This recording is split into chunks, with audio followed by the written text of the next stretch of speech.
Hey people, what is up? Lego Boss here. Well, yeah, with Lego Boss number 5, Prex Networks here. And I'm going to talk about in this Lego Boss about how Black Ops 2 got upgraded because people are saying it's not. They're just saying it's hardly futuristic. So I thought I'd do this.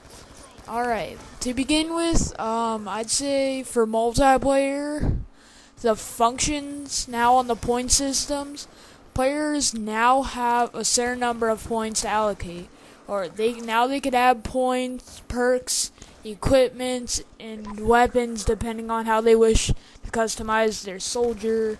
If, for example, you're a player who never used their secondary weapon in an online match before, now you could dump it and use the points to collect from this to add an extra attachment for your main weapon, or just extra equipment overall.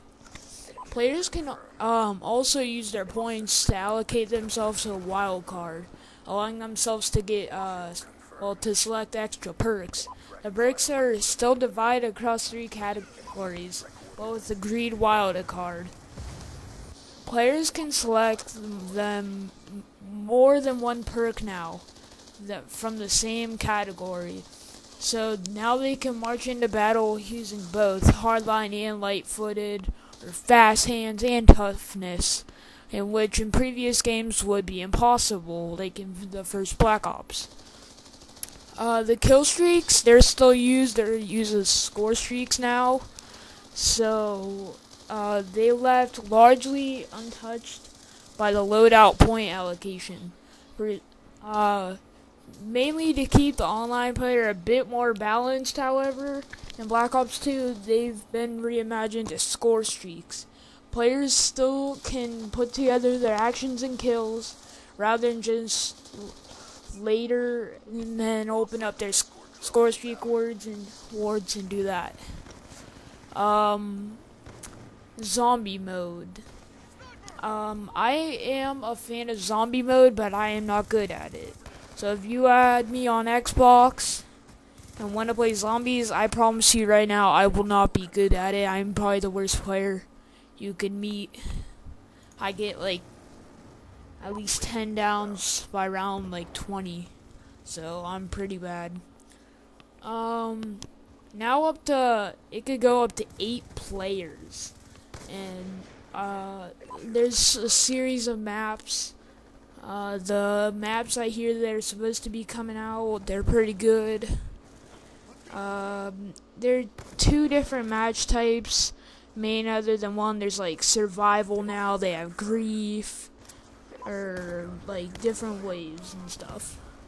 In transit though, that's why I mainly like. You basically just have to catch a bus to transport them between all the maps that there are, where they could pick up different equipment and weapons. But in Grief, players are split into 2 sides, CIA and CDC, I believe. And whichever one is left standing wins. There are even more options for players now who aren't good at online modes. If you want to find out what they are, check out the COD casting toolset and the theater mode for playback. What do you think? The new story is really good, and like the gameplay overall is very good. I would have to say that. The Call of Duty gameplay, all of you are probably aware of this, but Treyarch, obviously, I've just been talking about this, made new tweaks and attachments and all that made the first Black Ops awesome also. And now it's making the second one even more awesome. First, it's expanding the single-player campaign by editing its narrative and adding a series of side missions that affect its final outcome. Second, it's basically stripped down and completely rebuilt the game's multiplayer, offering players more customization options of both the cosmetic and gameplay altering varieties. Finally, it's argued and deepened the game's co-op gaming. Treyarch's signature zombies mode, it all added up to a pretty bold and compelling package like I was just talking about with zombies. Let me think.